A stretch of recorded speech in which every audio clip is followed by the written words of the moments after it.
जनों, माताओं, बहनों, सादर जय श्री कृष्ण। हमारे YouTube चैनल में आप सभी का बहुत बहुत स्वागत है। मैं हूं आपके साथ आचार्य धर्मेंद्र शास्त्री। आज हम आपको जीवित पुत्रिका जीवतिया व्रत की दिव्य और ज्ञानमयी कथा सुनाने जा रहे हैं। इस कथा को आप अंत तक जरूर सुनिएगा और अधिक से अधिक लोगों को शेयर भी करिएगा। आश्विन माह के कृष्ण पक्ष की अष्टमी तिथि को जीवित पुत्रिका का व्रत किया जाता है। यह व्रत निरंतर 3 दिनों तक चलता है। वैसे तो यह मुख्य रूप से जो व्रत होता है वो अष्टमी के दिन ही होता है और यह सबसे कठोर व्रत माना जाता है। पहली विधि नहाय खाए की होती है, दूसरी विधि खुर जीतिया की होती है तथा तीसरी विधि जीतिया पारणा की होती है। इस बार जीवतिया व्रत का जो मुख्य व्रत रहेगा वो 29 सितंबर 2021 बुधवार के दिन रहेगा और इस व्रत का नियम पालन आरंभ आपको मंगलवार से करना है।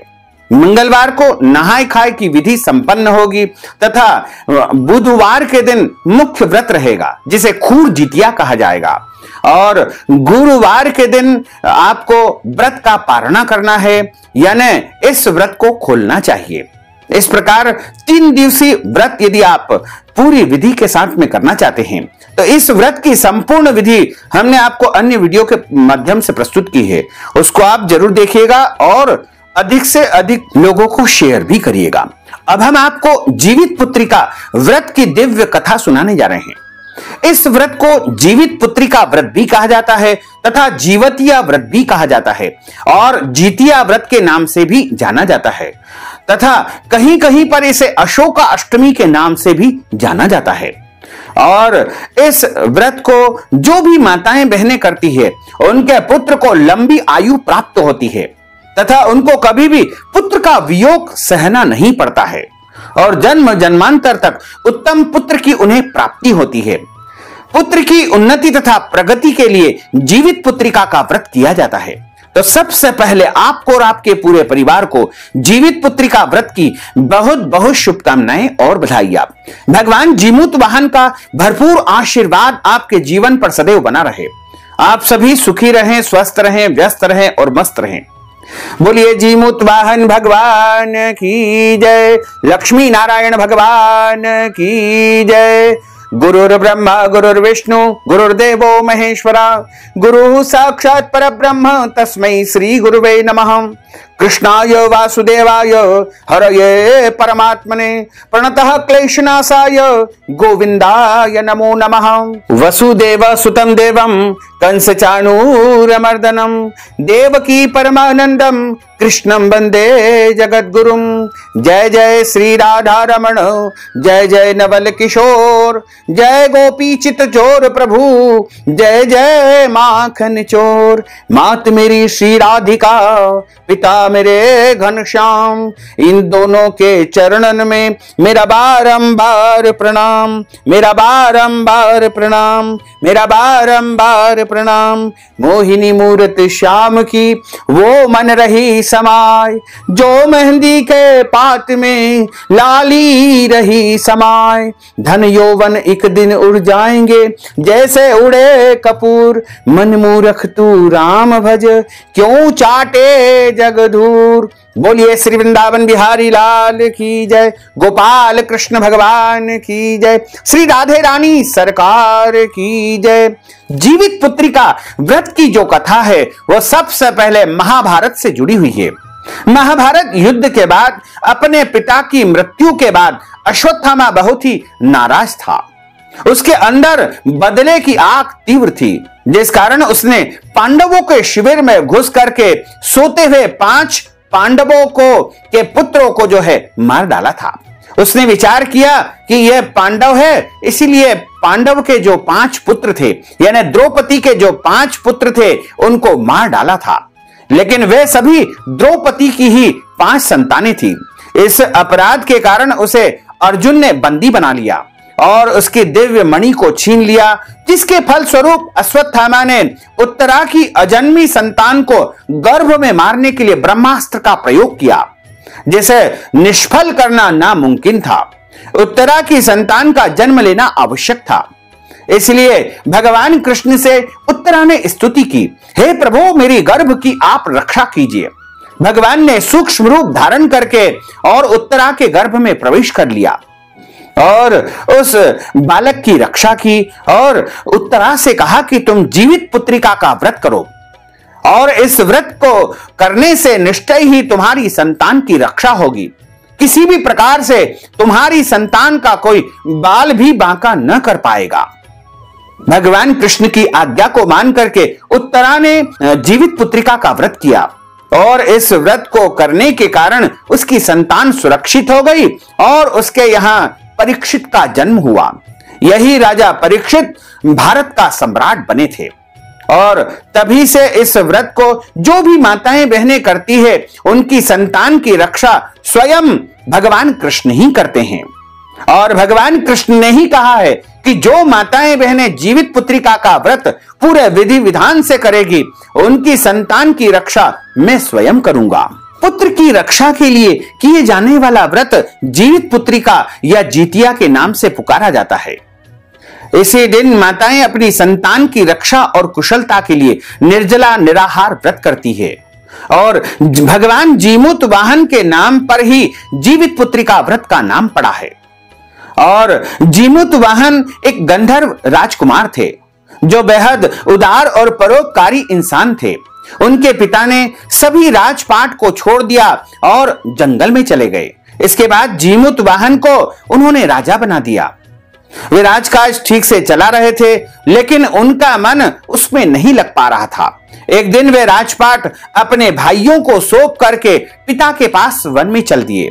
वहां उनका विवाह मलयवती नाम की एक कन्या से संपन्न हुआ। जीमूत वाहन एक दिन वन में एक वृद्धा माता से मिले, यानी एक बुढ़िया माता से मिले।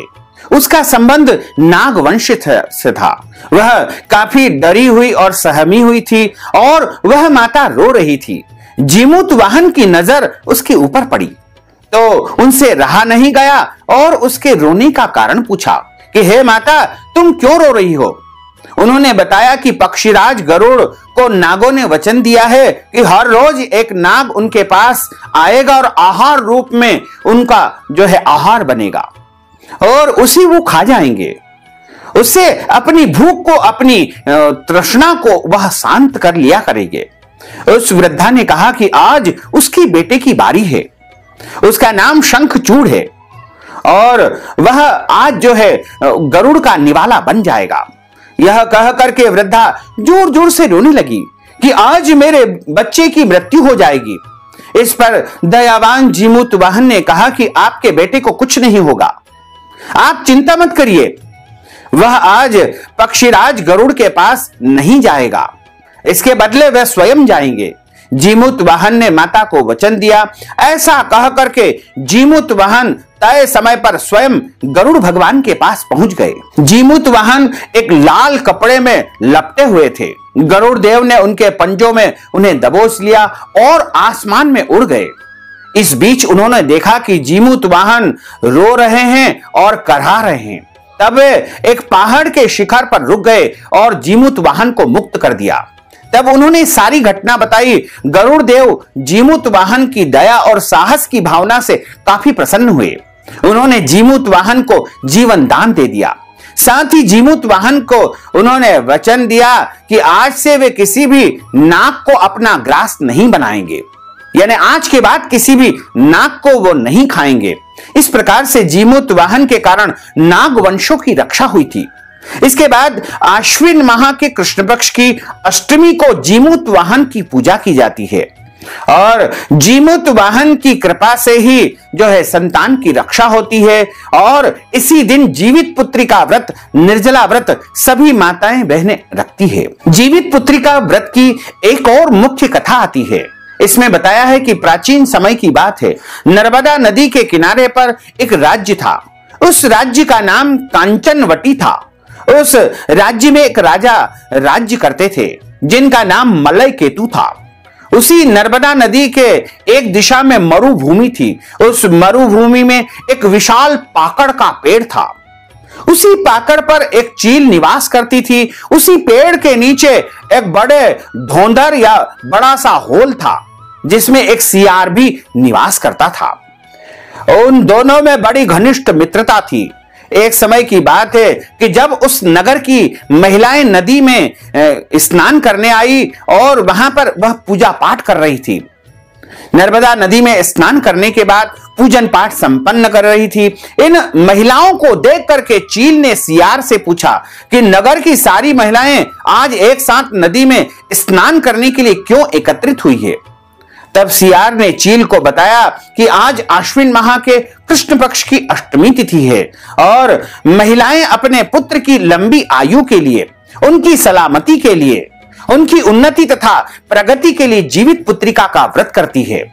और ये सारी महिलाएं आज जीवित पुत्रिका व्रत करने के लिए, स्नान करने के लिए यहां पर एकत्रित हुई है। इस बात को सुनकर के चील ने कहा कि हम भी यह व्रत रख सकते हैं क्या?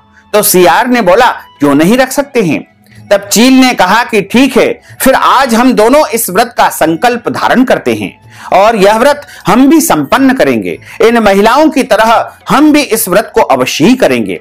फिर उन दोनों ने जीमूत वाहन की पूजा की, निर्जला व्रत धारण किया। परंतु उसी रात एक अप्रिय घटना घट गई। हुआ ऐसा कि उसी दिन उस नगर के एक बड़े व्यापारी की मृत्यु हो गई। तो उसका दाह संस्कार करने के लिए उसे उसी मरुभूमि में लाया गया जहां पर दोनों निवास करते थे।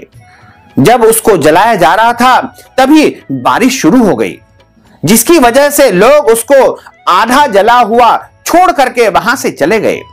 यह सब धुंधर में बैठा सियार देख रहा था। उसको पहले बहुत भूख लग रही थी। यह सब देख करके उसका भूख और तेज हो गया कि आज तो शिकार स्वयं आ गया है। उसने चील से व्रत तोड़ने को कहा, परंतु चील ने मना कर दिया कि मैंने तो जीवित पुत्रिका का पूरा व्रत रखा है और मैं पूरे नियम के साथ इसका पालन करूंगी। लेकिन सियार से नहीं रहा गया। कुछ देर बाद फिर सियार ने चील को आवाज देकर कहा, परंतु ऊपर से कोई आवाज नहीं आई। तो सियार को लगा कि वो सो गई है। उसको सोता जानकर सियार अपने धोधर से निकल करके उस स्थान पर चला गया और उसने पेट भर के उस व्यापारी के मांस को खाया तथा कुछ लेकर भी आया और उसने अपने ढोंडर में सुबह के लिए खाने के लिए रख लिया। यह सब पेड़ पर बैठा चील देख रहा था, परंतु उसने कुछ नहीं बोला और अपना व्रत विधिवत संपन्न कर लिया। वह सभी महिलाओं की भांति सुबह उठ करके नदी में स्नान किया तथा महिलाओं द्वारा छूटा हुआ पारण सामग्री से उसने अपने व्रत का पारणा कर लिया। इधर वह सियार सुबह में भी उस मांस को खा लिया। धीरे धीरे समय व्यतीत हुआ। मरणोपरांत उनका जन्म इसी घर में एक बहन के रूप में हुआ। बड़ी बहन की पूर्व जन्म में चील थी, उसका नाम सीलवती रखा गया तथा छोटी बहन जो पूर्व जन्म में सियारन थी, उसका नाम कर्पूरावती रखा गया। धीरे धीरे दोनों बहनें अपने पिता के घर में बड़ी होने लगी और उनके विवाह का समय निकट आ गया।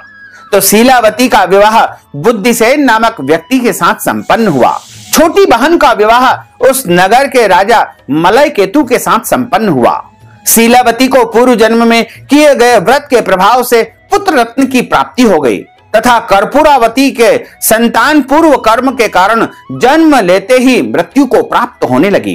इधर बड़ी बहन के सभी पुत्र समय के साथ बड़े हो गए और छोटी बहन के ही राज दरबार में नौकरी करने लगी, जिससे ईर्ष्या में भरकर रानी कर्पूरावती ने अपने पति की सहमति से बहन के सातों पुत्र के सर कटवा दिए और सातों की जो है मुंडिया एक थाल में रख करके कपड़ों में लपेट करके सीलावती को भिजवा दिया गया। और वह बहुत खुश हुई कि मैंने अपनी बहन के पुत्रों को मार डाला है। परंतु भगवान जीमूत वाहन ने मिट्टी का सर बना करके सातों के धड़ को जो है मस्तक लगाकर उस पर अमृत छिड़क दिया, जिससे सीलावती के सातों पुत्र राम राम बोलते हुए खड़े हो गए, नींद से उठ गए और अपने घर को चले गए। और जो सातों मुंडियां, जो सातों सिर कपड़े में लपेट करके भेजे गए थे, वह नारियल में परिवर्तित हो गए। जब कोई समाचार नहीं आया तो कर्पूरावती बहुत चिंतित हुई तथा समाचार जानने के लिए सेना को सीलावती के साथ घर भेजा और वहां ठीक ठाक देखकर कर्पूरावती को आकर के सब बताया। सेना ने बताया कि सीलावती के घर सब कुछ कुशल है और सारे पुत्र उनके जीवित है। तो उससे रहा नहीं गया और अपनी बहन के घर जाकर देखा और पूछा कि आपने ऐसा कौन सा व्रत तथा कर्म किया है जिससे आपकी सभी संतानें जीवित है और अपने किए पर मन ही मन पछता रही थी। तो शीलावती ने बताया कि मैं जीमूत भगवान वाहन का पूजन कर रही हूं और जीवित पुत्री का व्रत कर रही हूं और विधि विधान से निरंतर कर रही हूं और इस बार भी मैं व्रत का धारण कर रही हूं और जीमूत वाहन के बारे में बताया। बहन ने कहा कि इस बार मैं भी आपके साथ व्रत करूंगी। व्रत का दिन आया तो शीलावती ने अपनी बहन को उसी नदी के किनारे ले गई और पाकड़ के वृक्ष को दिखा करके पूर्व जन्म का सारा वृत्तांत सुनाया, जिसको सुन करके वहीं पर मूर्छित हो गई और कर्पूरावती की मृत्यु हो गई। जब राजा को इस बात की सूचना मिली तो उन्होंने अपनी रानी कर्पूरावती का दाह संस्कार किया।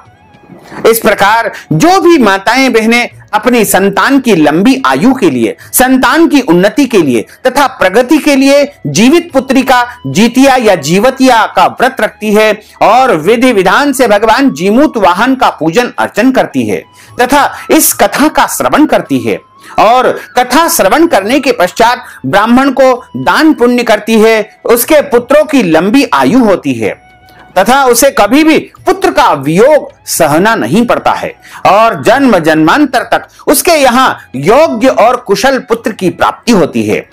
बोलिए जीमूत वाहन भगवान की जय, लक्ष्मी नारायण भगवान की जय, श्री वृंदावन बिहारी लाल की जय। अच्युतम केशवम राम नारायणम कृष्ण दामोदरम वासुदेवम हरे, श्रीधरम माधवम गोपिका वल्लभम, श्री जानकी नायकम श्री रामचंद्रम भजे, जानकी मनोहरम सर्वलोक नायकम, श्री शंकरादि सेवितम पुण्य नाम कीर्तनम, श्री राम राम राम राम राम नाम तायकम, राम कृष्ण वासुदेवा भक्ति मुक्तिदायकम, राम कृष्ण वासुदेवा भक्ति मुक्तिदायकम, राम कृष्ण वासुदेवा भक्ति मुक्तिदायकम, राम कृष्ण वासुदेवा भक्ति मुक्तिदायकम। बोलिए लक्ष्मी नारायण भगवान की जय, श्री वृंदावन बिहारी लाल की जय, गोपाल कृष्ण भगवान की जय, द्वारकाधीश भगवान की जय, गजानंद गणपति भगवान की जय। धर्म की जय हो, अधर्म का नाश हो, प्राणियों में सद्भावना हो, विश्व का कल्याण हो, सनातन धर्म की जय हो, गौ माता की जय हो, नगर बस्ती की जय हो, आज के आनंद की जय हो, कल के आनंद की जय हो, परसों के आनंद की जय हो, बरसों बरसों के आनंद की जय हो। ओम नमः पार्वती पते, हर हर महादेव हर। भक्तजनों, माताओं बहनों, अगर आप जीवित पुत्री का व्रत कथा के निमित्त नगद राशि के रूप में दक्षिणा प्रदान करना चाहते हैं या फिर आप अन्न दान देना चाहते हैं, आटा दाल चावल सीधा सामग्री दान करना चाहते हैं, वस्त्र दान करना चाहते हैं, गौदान, स्वर्ण दान या कोई भी दान पुण्य यदि आप करना चाहते हैं तो नगद राशि के रूप में हमारे पेटीएम के माध्यम से, गूगल पे के माध्यम से, फोन पे के माध्यम से या अकाउंट नंबर के माध्यम से नगद राशि पहुंचा करके जीवित पुत्रिका का संपूर्ण पुण्य फल प्राप्त कर सकते हैं। साथ ही आपसे अनुरोध है कि हमारे इस ज्ञानवर्धक वीडियो को अधिक से अधिक लोगों को शेयर करिएगा, लाइक करिएगा, कमेंट करिएगा और यदि अभी तक आपने सब्सक्राइब नहीं किया तो अभी और इसी समय सब्सक्राइब अवश्य कर लीजिए। आपको और आपके पूरे परिवार को सादर जय श्री कृष्ण, सादर धन्यवाद।